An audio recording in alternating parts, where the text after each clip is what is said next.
Hey guys, আসসালামু আলাইকুম। আশা করি সবাই ভালো আছেন। আল্লাহর রহমতে আমিও সুস্থ আছি। ভাবলাম কিছু ইনফরমেটিভ ভিডিও নিয়ে আসি, অনেকদিন ধরে ছাড়া হয় না। আর আমার চেয়ার থেকে লাভ নেই, কারণ শেপ করে ফেলেছি। শেপ না, অবশ্য মেশিন দিয়ে একটু ছেটে ফেলেছে, যেহেতু ঈদ এসে পড়েছে। যদিও কালা লাগছে, আর আমি আজীবনই খালা, বাদ দাও সেসব কথা। আর আজকে 25 রমজান চলছে। আমি চেষ্টা করব আর কিছুদিন পরে গ্রামের বাড়ি যাব। হ্যাঁ, তো সেই নিয়েও ব্লগ আসবে, ডোন্ট ওয়ারি। ওকে, আর ঈদের দিন তো ব্লগ অবশ্যই করবো, ঘোরাঘুরি হবে তো, আর সালামি তো আছেই। তো আচ্ছা, তো সেটার দিকে বাদ দিই। আজকে আমরা আলোচনা করব অ্যাপেল।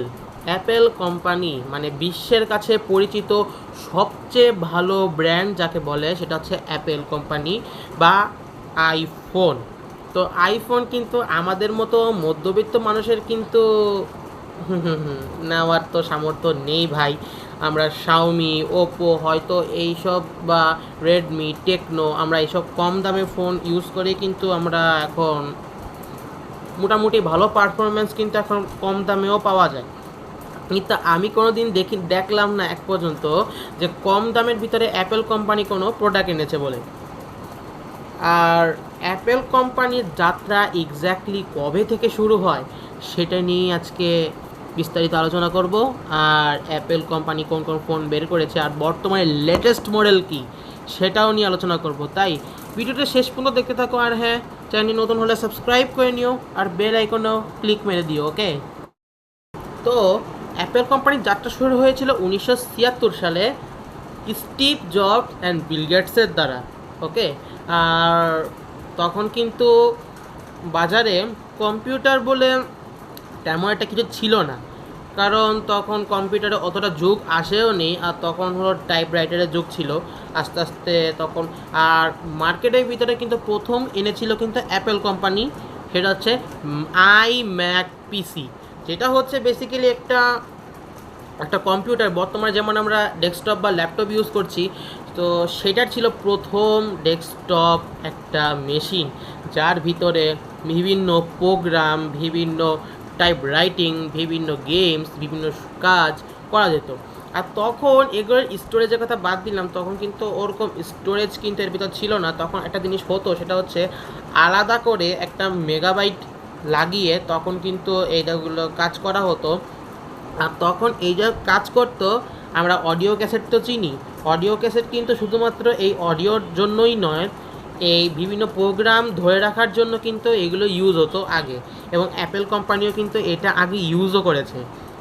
তো আস্তে আস্তে কিন্তু এগুলো বানাতে বানাতে মাঝখানে যেটা হয় সেটা হচ্ছে বিল গেটস মাঝখানে, সরি বিল গেটস না, সেটা হবে হলো স্টিভ জবস।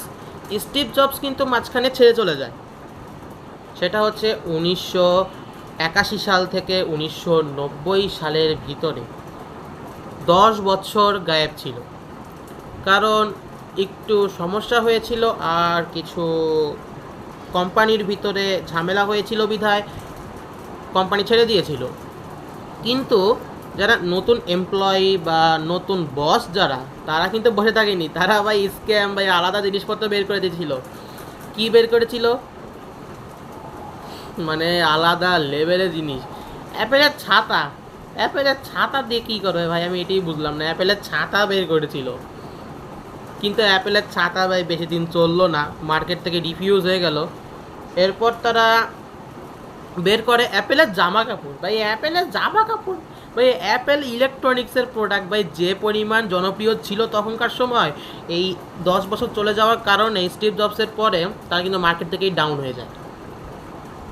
আর যখন দেখছে ভাই এইসব করে কোনো কাজ হবে না, তখন তারা আবার ইলেকট্রনিক্সের দিকে ফিরে। তখন কিন্তু স্টিভ জবস কিন্তু ছিল, সেটা হলো নতুন একটা মার্কেটিং। সেটা হচ্ছে তারা ভাই ইলেকট্রনিক জিনিস চেষ্টা করে, তারা কিন্তু একটা মাউস বের করে। বেসিক্যালি ভাই মাউস দেখতে কীরকম হয়, এই যে আমার স্ক্রিনে দেখতে পাচ্ছ, আমি তো পিসি ইউজ করি না, তবে আমি জানি এসব সম্পর্কে। এই যে বেসিক্যালি এরকমই দেখতে হয়, কিন্তু তখন ভাই আলাদা লেভেলে মাউস বের করে দিয়েছিল ভাই, রাউন্ড শেপের মাউস। ভাই রাউন্ড শেপের মাউসকে বেসিক্যালি ভাই এরকম ধরে তো ভাই ইউজ করা যাবে না। আর মাত্র 20,000 ইউনিট বিক্রি হয়ে ডাইরেক্ট মার্কেট স্টপ হয়ে যায়। এরপরে যেটা আসে সেটা হলো অ্যাপেল কোম্পানির সবচেয়ে লস প্রজেক্ট বিক্রি হওয়া আই ম্যাক টিভি। মানে তারা কিন্তু আইম্যাক টিভিও বের করেছিল, মানে ওটা ছিল একটা ডেস্কটপ কম্পিউটার প্লাস টিভি, মানে ওটার ভিতরে ভাই টিভিও দেখা যেত, আবার কম্পিউটারে কাজ করা যেত, হেভি ভাই। কিন্তু মাত্র 2000-এর ইউনিট বিক্রি হয় ভাই, মার্কেট থেকেই সরে যায়। এরপরে যেটা আসে সেটা হচ্ছে একটা আই ট্যাবলেট। তখন কিন্তু প্রথম ট্যাবলেট বের হয়েছিল। আর তখন যেটা হতো, তখন কিন্তু ট্যাবলেট বলতে আমরা যে বর্তমানে ওই ট্যাবলেটে গেম খেলি বা ট্যাবলেটে আমরা বিভিন্ন ওয়েব ব্রাউজিংয়ে কাজ করি বা বিভিন্ন লেখালেখির বা বিভিন্ন নোটস নিই, কিন্তু আসলে কিন্তু তখন ওটা ছিল শুধুমাত্র নোটস নেওয়ার জন্য। শুধুমাত্র নোটস নেওয়ার জন্যই কিন্তু তখন এই ট্যাবটা বের হয়েছিল। আর তখন এতে কিন্তু খুব সুন্দর হাতের লেখা, মানে হাতের লেখা লিখলে পরে, মানে যাদের হাতের লেখা খারাপ ছিল তাদের হাতের লেখা কিন্তু ওটা সুন্দর আসতো। এবং ওতে কিন্তু তখনকার সময় ইন্টেলের ভালো মানের প্রসেসর ছিল, কিন্তু তা সত্ত্বেও বা এটা ফ্লপ হয়ে যায়। তখন মার্কেট থেকে এই জিনিসটা ফ্লপ হওয়ার কিন্তু একটা রিজন ছিল, সেটা হচ্ছে তখন প্রচুর পরিমাণে গরম হতো, ব্যাটারি ব্যাকআপও কম ছিল, আর হচ্ছে সবার হ্যান্ডরাইটিং লেখাটা নিতে পারতো না, যার ফলে মার্কেট থেকে স্টক আউট হয়ে যায়। এবং তারপরে যেটা হয় সেটা হলো অ্যাপেল কোম্পানি বাধ্য হয়ে স্টিভ জবসকে ফিরিয়ে আনতে বাধ্য হয় 1991 সালে, 1991-এ।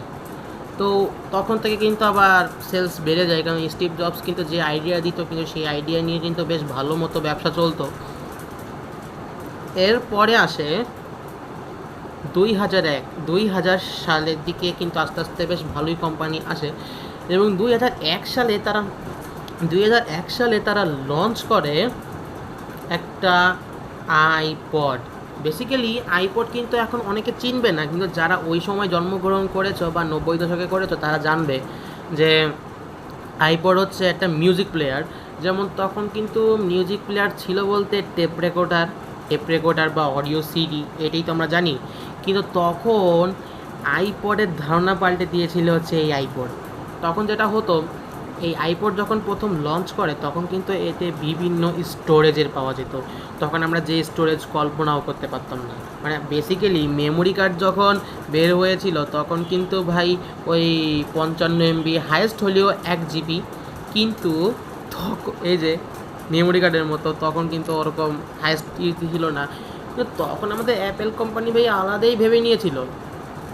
তখন 2 GB, 8 GB, 16 GB পর্যন্ত তখন তারা এটা ভেবেছিল, মানে ভাবতেও অবাক লাগে। তারপরেও তখন এইসব কিন্তু আমাদের ওপর প্রভাব ফেলেনি, কারণ এটার দাম ছিল ভাই ওই সময় ভাই ওই টাকা দিয়ে একটা ফোন কিনা যেত। ফোন বলতে বেসিক্যালি ওই ল্যান্ড ফোন, মানে কথা বলার জন্য হাতে নিয়ে যাওয়া যায়, নোকিয়ার ফোনের কথা বলছি, তখন মানে এতটাই দাম ছিল। তো এরপর তারা ভাবে কেন না একটা স্মার্টফোন বানানো যায়। 2005 সালে এই নিয়ে একটা নিউজ হয় যেটা স্মার্টফোন আসবে। ওইটা কিন্তু আরও আগে চিন্তা করলে হয়তো আমরা 2007 সালের বদলে 2005 সালে আমরা বিশ্বের প্রথম টাচ স্ক্রিন ফোন দেখতে পেতাম। কিন্তু 2005 সালে এই চিন্তাটা করার পরে যখন প্রথম বানানো হলো, তখন এমপ্লয়ের দ্বারা তখন স্টিভ জবসের কাছে নিয়ে যাওয়া হয়, ডাইরেক্ট সুইমিং পুলে ফেলে দেয় এবং বলে দেখো এর ভিতরে এখনও বাবলস আছে, মানে এর ভিতরে এখনও কিছু ভালো কাজ করা যাবে। এই করতে করতে 2 বছর, হ্যাঁ 2 বছর চলে যায় এই আইফোনের পিছনে একটা খাটনিতে। তো অবশেষে 2007 সালে অ্যাপেল কোম্পানি ভাবে যে না, এইবার সময় এসেছে অ্যাপেল আইফোন লঞ্চ করা। আর তখন এইটা কিন্তু একটা টেকনোলজির ব্যাপারে, কিন্তু তখন কিন্তু কেউ টাচ ফোন বের করেনি, মানে টাচ স্মার্টফোন তো দূরের কথা, তখন টাচ ফোনও কিন্তু তখন কেউ মার্কেটে আনেনি। তো তখন যেটা করে, তখন ওই টাচ স্ক্রিনের ফোন অক্টোবর মাসে লঞ্চ করা হয়, আর তখন কিন্তু একটা মার্কেটে ডিমান্ড ছড়িয়ে যায়, ঠিক আছে। কিন্তু তারপরেও এই ফোনের কিছু নেগেটিভ দিক ছিল। পজিটিভ দিক তো কথা বলতে গেলে বেশ ভালো একটা ফোন, আর এমন ফোন যেখানে টাচ স্ক্রিন ব্যবহার করা যায়। তবে একটা সমস্যা ছিল যে তখনকার ফোন খোলা যেত, মানে ওই 2011-12 সালের বা 14-15 সালের কথাও বলছি। ওই সময় কিন্তু তখন অনেক ফোনই খোলা যেত, কারণ ব্যাটারি এমএইচ কম ছিল। অ্যাপেলের ব্যাটারি এমএইচ কম হওয়া সত্ত্বেও কিন্তু ওই ফোন খোলা যেত না। তাহলে বুঝতে পারছো ফোনটা কতটা ওয়াটারপ্রুফ ছিল। আর ওয়াটারপ্রুফ হলেই কি, ফোনটা অনেকে কিন্তু অ্যাফোর্ড করতে পারতো না, যারা কিনতো তারাই বুঝতে পারতো যে অ্যাপেল ফোন কতটা স্মুথ চলে। 2007 সালে যখন এটা লঞ্চ হয় তখন কিন্তু এই নোকিয়া, ব্ল্যাকবেরি, এইচটিসির মতো যে বাঘা বাঘা ফোনগুলো, তখন কিন্তু কেউ প্রতিদ্বন্দ্বিতা করতে পারেনি। ঠিক শুনেছ, তখন কিন্তু অতটা এফেক্ট ফেলেনি, কারণ অ্যাপেল কোম্পানির যে ফোনটা ছিল ওতে কিন্তু ঠিকঠাকভাবে ইন্টারনেট ইউজ করা যেত না, শুধুমাত্র ওখানে ফোন আসলে ফোনে কথা বলা যেত। আর হচ্ছে ফোনের যে ব্যাক ক্যামেরা আছে, সে ব্যাক ক্যামেরা দিয়ে ছবি তোলা যেত। ব্যাক ক্যামেরা ছিল মাত্র 5 মেগাপিক্সেলের, আর সেলফি ক্যামেরা ছিল না। আর ওতে কিন্তু তখন নেট ছিল না। তখন একটা জিনিস করা হতো, তখন ওতে কিন্তু খুব মোটা টাইপের একটা পিন ছিল, তো ওতে ঢুকিয়ে তখন তোমার বিভিন্ন গান লোড করতে হতো, মানে এক কথা যেমন মেমোরি কার্ডে যেভাবে গান লোড করা হয় আর কি। তো সেইভাবে ওতে সব ডকুমেন্টগুলো ট্রান্সফার করতে হতো। তো এক কথায় বলা যেতে পারে একমাত্র যারা বড়লোক ছিল তারা কিন্তু বা ওই সময় কম্পিউটার ল্যাপটপ কিনতো, তো তখন কিন্তু এই ফোনটা তারা কিনতো অলমাস্ট। ঠিক আছে, যখন দেখলো যে না ফোনটায় আরও ইমপ্রুভমেন্ট করা দরকার আছে, তখন তারা লঞ্চ করে আইফোন 3G এবং আইফোন 3GS। এখনকার বর্তমানের মতো কিন্তু ওই তাড়াতাড়ি বা একসাথে 4টা সিরিজই লঞ্চ করে তখন কিন্তু এমন ছিল না। তখন দেখা গেছে যে 2008 সালে যদি আইফোন 3G লঞ্চ করেছে, 2009 সালে তার পরের বছর যা লঞ্চ করেছে আইফোন 3GS, এবং 2010 সালে লঞ্চ করে আইফোন 4S, এবং 2011 সালে লঞ্চ করে আইফোন 4H, মানে 2010-এ লঞ্চ হয়ে যাচ্ছে আইফোন 4, এবং এর আস্তে আস্তে এরপরে আইফোন 5, 5S, 6, 6S, পরে 7, 7 প্লাস, 7, 7 প্লাস, 8, 8 প্লাস, আর হচ্ছে আইফোন XS ম্যাক্স, এক্স আর XR, আর হচ্ছে iPhone 11 pro max and 12 pro max. এইসব সিরিজ তো আমরা চিনি। তো তখন যেটা হয় বেসিক্যালি, তখন কিন্তু এইসব ফোন কিন্তু ইউজ করা বেশি একটা কিন্তু হাম্বেলফুল ছিল, কারণ তখন কিন্তু এই ফোন ইউজ করা সবার পক্ষে কিন্তু সম্ভব ছিল না, কারণ তখন কিন্তু এই ফোনের দাম ছিল প্রায় অনেকটা হাই। আর তখন এইসব ফোনের দাম ছিল বাবা রে বাবা, তখন এইসব ফোনের দাম ছিল প্রায় 73,000 টাকা বা 75,000 টাকা। কিন্তু প্রথমবারের মতো লাখ টাকার ফোন আসে আইফোন এক্স। আর আইফোন এক্সের প্রথম দাম ছিল তখন কিন্তু প্রায় তোমার 1,20,000 টাকার মতো। আর এখানে অ্যাপেল একটা কাহিনী ঘটায়, সেটা হচ্ছে 2000 সম্ভবত 15-16 সালে তারা একটা স্লিম ফোন লঞ্চ করে। তখন কিন্তু ভাই স্লিম ফোন ছিল না, তারপরও তারা ওই সময় কিন্তু তারা স্লিম একেবারে 5.6 মিলিমিটারের একটা ফোন লঞ্চ করে, আইফোন 6 প্লাস, আইফোন 6S। তখন দুটো সিরিজ লঞ্চ করা সত্ত্বেও তখন যেটা হয় সেটা হচ্ছে সবাই এটাকে নিয়ে সমালোচনা করছিল।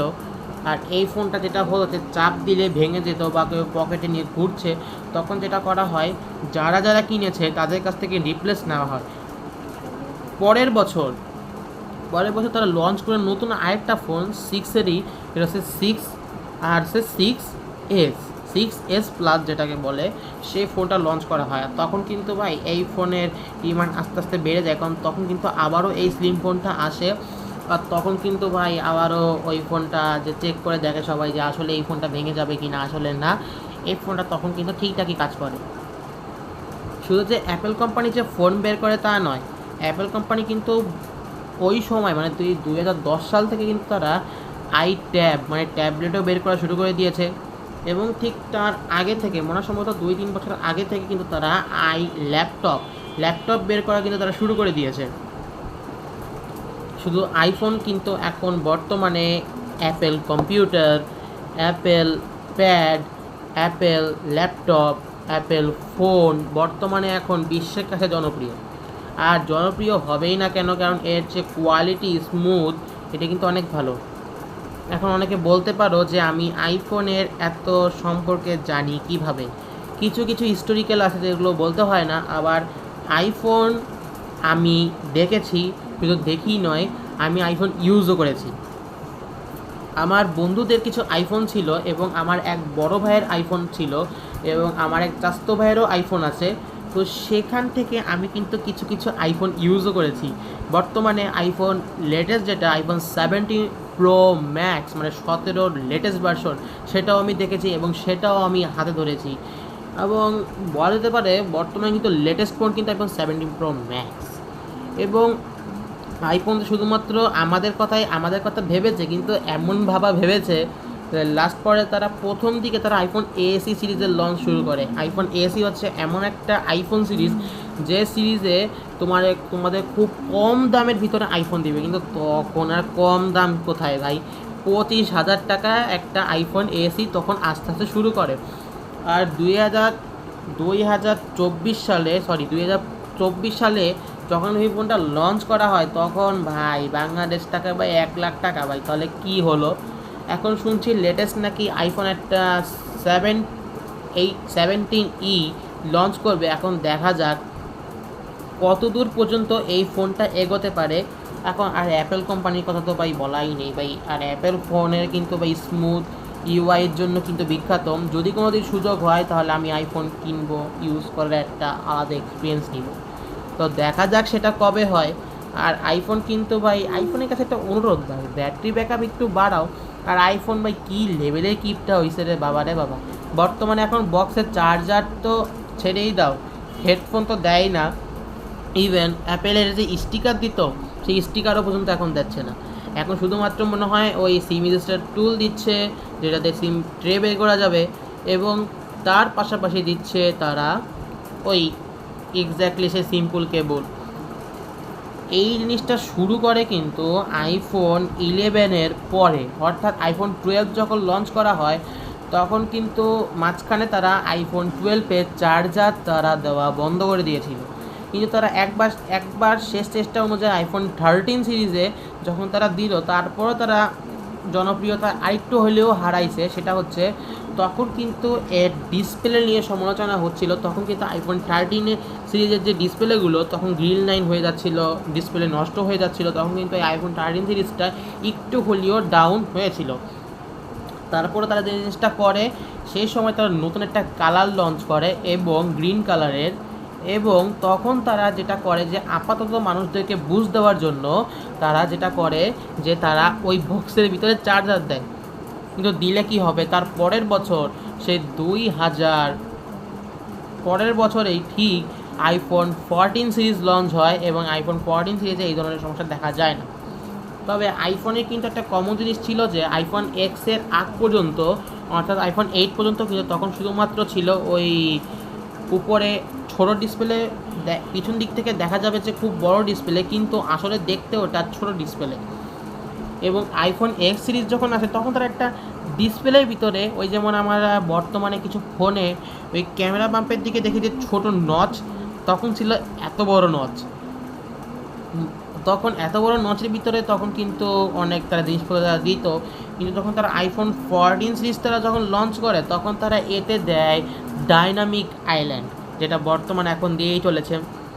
আর অ্যাপেল কোম্পানি যে কবে আমাদের কথা ভেবে যে একটু কম দামে ফোন লঞ্চ করবে সেটা এখনও বড় দায়। তো যাই হোক, আশা করি আপনারা অ্যাপেল কোম্পানি সম্পর্কে কিছুটা হলেও ধারণা পেয়েছেন। আর যদিও ধারণা একটু ভালো লেগে থাকে আর অবশ্যই একটু করে লাইক করে দিও। আর হ্যাঁ, চ্যানেলে নতুন হলে সাবস্ক্রাইব করে দিও। আর কমেন্টে জানাও তোমরা কি আইফোন কিনেছো বা আইফোন আগে ইউজ করেছো বা বর্তমানে ইউজ করছো, ইউজ করলেও কোন আইফোন ইউজ করছো সেটা কমেন্ট করে জানিও। আর যদি অ্যান্ড্রয়েড লাভার হয়ে থাকো আমার মতো বা অ্যান্ড্রয়েড বা কম দামি ফোন ইউজ করতে হচ্ছে গরিবে, তাহলে সেটাও কমেন্ট বক্সে জানিয়ে দিও। আর ফেসবুক পেজটাকে ফলো করে দিও। আর হ্যাঁ, বাড়ি যাওয়ার সময় শীঘ্রই একটা নতুন ব্লগ আসবে, তো সেটা তোমরা দেখতে থাকবে। তো আজকের জন্য টাটা, আল্লাহ হাফেজ।